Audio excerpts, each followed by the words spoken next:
പൂരനഗരിയിലേക്ക് ജനം ടി വിയുടെ എല്ലാ പ്രിയപ്പെട്ട പ്രേക്ഷകർക്കും ഒരിക്കൽ കൂടി സ്വാഗതം. ഇപ്പോൾ നാളത്തെ പൂരത്തിൽ അണിനിരക്കേണ്ട ഗജവീരന്മാരുടെ ഫിറ്റ്നസ് പരിശോധന അത് നടന്നു വരികയാണ്. ഞങ്ങളുടെ പ്രതിനിധി അരുൺ ആലത്തൂർ അവിടെയുണ്ട്. അരുണിലേക്ക് പോകുന്നു. അരുൺ, പരിശോധന തുടങ്ങിയോ അതോ പരിശോധന മുന്നോട്ട് പോയിക്കൊണ്ടിരിക്കുകയാണോ? എന്താണ് വിശേഷങ്ങൾ? അരുൺ ആലത്തൂർ ചേരുന്നു. നമ്മുടെ ഗജവീരന്മാരുടെ ഫിറ്റ്നസ് പരിശോധന തുടങ്ങിക്കഴിഞ്ഞു. ഫിറ്റ്നസ് പരിശോധന നടക്കുന്നിടത്ത് ഞങ്ങളുടെ പ്രതിനിധി അരുൺ ആലത്തൂരുണ്ട്. അരുൺ, എന്താണ് അവിടെ നിന്ന് റിപ്പോർട്ട് ചെയ്യാനുള്ളത്? ഏറ്റവും പുതിയ വിശേഷങ്ങൾ പ്ലീസ്.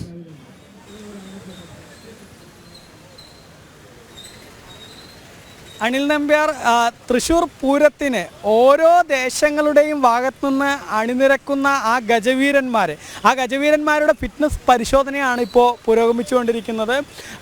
ഈ തൃശ്ശൂർ റൗണ്ടിൻ്റെ ഒരു ഭാഗത്താണ് ഈ ഫിറ്റ്നസ് പരിശോധന ഇപ്പോൾ വനം വകുപ്പ് ഉദ്യോഗസ്ഥരുടെയും മറ്റുമൊക്കെ നേതൃത്വത്തിൽ നടക്കുന്നത്. ഏതായാലും ഈ ആനകൾ, ഇതിൽ ഏതൊക്കെ ആനകൾക്ക് ഇവർക്കൊക്കെ ഈ പൂര ദിവസം എഴുന്നള്ളതിന് അതിൻ്റെ ആരോഗ്യപരമായിട്ട് മറ്റ് പ്രശ്നങ്ങളൊന്നുമില്ല എന്നുള്ളതിൻ്റെ ഉറപ്പാക്കൽ, അതിൻ്റെ ഏറ്റവും അവസാന വട്ടത്തെ ഈ പരിശോധന ക്രമങ്ങളാണ് ഇപ്പോൾ പുരോഗമിച്ചുകൊണ്ടിരിക്കുന്നത്. ഓരോ ഭാഗത്തും ആനകളെ എത്തിച്ച് വനം വകുപ്പ് ഉദ്യോഗസ്ഥരുടെ നേതൃത്വത്തിൽ അതിൻ്റെ വിവിധങ്ങളായ പരിശോധനകൾ ഇപ്പോൾ നടത്തിക്കൊണ്ടിരിക്കുകയാണ്. ഏതായാലും തൃശ്ശൂർ പൂരത്തിനെ സംബന്ധിച്ചിടത്തോളം പൂരത്തിന് ഈ ആനകളുടെ ഫിറ്റ്നസ് പരിശോധന, അത് ഫിറ്റ്നസ് ഉറപ്പാക്കുക എന്നുള്ളത് ഏറ്റവും പ്രധാനപ്പെട്ട ഘടകം തന്നെയാണ്. ഇപ്പോൾ ജില്ലാ മൃഗസംരക്ഷണ ഓഫീസർ അദ്ദേഹം നമ്മുടെ ചേരുവയാണ്. എത്ര ആനകളാണ് ഈ ഫിറ്റ്നസ് പരിശോധനയ്ക്ക് ഇപ്പോൾ ഇത്തവണ എത്തുന്നത്? ഇത്തവണ നമുക്ക് തിരുവമ്പാടി പാറമേക്കാവ് വിഭാഗങ്ങളുടെ 2 ഗ്രൂപ്പും കൂടെ ചേർന്നിട്ട് 90ഓളം ആനകൾ എന്നാണ്. അപ്പോൾ ഇപ്രാവശ്യത്തെ ഒരു വലിയ ബുദ്ധിമുട്ട് നമുക്ക് അനുഭവപ്പെടുന്നത് ദേവസ്വങ്ങൾക്കൊക്കെ, കാരണം ആനകളുടെ ലഭ്യത കുറവാണ്. അപ്പോൾ അതുകൊണ്ട് 90 എന്നുള്ളത് നമുക്ക് നിശ്ചിത എണ്ണമായിട്ട് പറയാൻ സാധിക്കുന്നില്ല. ഇന്നും നാളെ രാവിലെയുമായിട്ട് നടക്കുന്ന പരിശോധനയിൽ കഴിഞ്ഞ ശേഷമേ പറയാൻ പറ്റൂ. പക്ഷേ എന്തായാലും ഒരു 85 ആന ഉണ്ടാകും, ഘടകപൂരങ്ങളും നമ്മുടെ കുടമാറ്റം ഉൾപ്പെടെ. എന്തൊക്കെയാണ് പ്രധാനമായിട്ട് ഫിറ്റ്നസ് പരിശോധന പറയുമ്പോൾ സാധാരണ പ്രേക്ഷകർക്ക് ഇതെന്താണ് ഈ ഫിറ്റ്നസ് പരിശോധന എന്നൊരു സംശയം ഉണ്ടാവും? അതെ. അതായത് നമ്മൾ നാട്ടാനകൾ ഫോറസ്റ്റ് ഡിപ്പാർട്ട്മെൻറ്റ്, വനം വകുപ്പിന് ഒരു കൃത്യമായ ഒരു എണ്ണമുണ്ട്, രജിസ്ട്രേഷനുണ്ട്. അവയെ മൈക്രോ ചിപ്പ് ഘടിപ്പിച്ചിട്ടുണ്ട് നാട്ടാനകൾക്ക്. അപ്പോൾ ഇവിടെ ആദ്യം നടക്കുന്ന പരിശോധനയിൽ ഈ വനം വകുപ്പ് അധികാരികൾ ഈ ആനയുടെ ഇടത് ചെവിയുടെ പുറകിൽ ഉള്ള മൈക്രോ ചിപ്പ് റീഡ് ചെയ്ത് അതിൻ്റെ ഐഡൻറ്റിഫിക്കേഷൻ നമ്പർ കണ്ടെത്തി ഈ ആനയെ ഐഡൻറ്റിഫൈ ചെയ്യും. കാരണം ആനകളിൽ ആൾമാറാട്ടം വരാൻ സാധിക്കില്ല. അപ്പോൾ അതുകൊണ്ട് അങ്ങനെ ഒരു നമ്പർ കണ്ടെത്തി അവയുടെ ചരിത്രം നമുക്കറിയാം. ഇതിൻ്റെ പഴയ കാല ചരിത്രമും പിന്നെ ഏജ്, പിന്നെ മുമ്പ് ഉത്സവങ്ങളിൽ പങ്കെടുപ്പിച്ചിട്ട് എന്തെങ്കിലും ബുദ്ധിമുട്ട്, അപ്പോൾ അങ്ങനെയുള്ള ഡാറ്റ എല്ലാം അനലൈസ് ചെയ്തതിന് ശേഷമാണ് നമ്മളിതിനെ പരിശോധിക്കുന്നത്.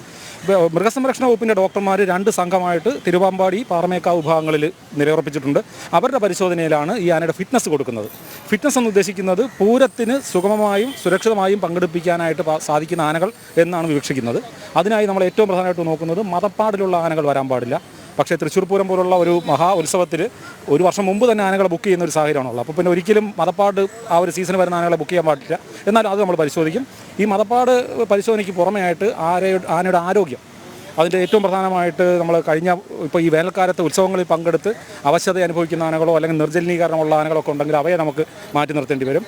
ഇതിന് പുറമെയായിട്ട് ആനകളുടെ മുറിവുകൾ, കാരണം ഇപ്പോഴത്തെ ഒരു കാലഘട്ടത്തിൽ സോഷ്യൽ മീഡിയ വഴിയൊക്കെ ഈ ആനകളുടെ മുറിവ് ആനപ്രേമികൾക്കൊക്കെ വളരെ വേദന ഉണ്ടാക്കുന്ന കാര്യമാണ്. അപ്പോൾ അങ്ങനെയുള്ള പ്രത്യക്ഷത്തിൽ വലിയ മുറിവുകളൊക്കെ ഉള്ള ആനകളുണ്ടെങ്കിൽ അവയെ നമ്മൾ മാറ്റാറുണ്ട്. ഇതിലും ഏറ്റവും പ്രധാനമായിട്ട് ആനകളും പാപ്പാനുമായിട്ടുള്ള ആ ഒരു ഇണക്കം, പരിചയം, അത് നമ്മൾ പരിശോധിക്കും. ഇവിടെ പ്രത്യേക ചില കമാൻഡുകൾ അനുസരിപ്പിക്കാൻ പറഞ്ഞിട്ട് ആനകൾ അനുസരണശീലമുണ്ടോ, കാരണം ആനയും പാപ്പാനുമായിട്ടുള്ള ഒരു പരിചയത്തിൻ്റെ ഒരു കാലയളവ്, കാരണം ഒരാഴ്ച മുമ്പ് വന്ന പാപ്പാനാണെങ്കിൽ ചിലപ്പോൾ ആനയ്ക്ക് ചട്ടം ഉണ്ടാകണമെന്നില്ല, അതും നമ്മൾ പരിശോധിക്കുന്നുണ്ട്.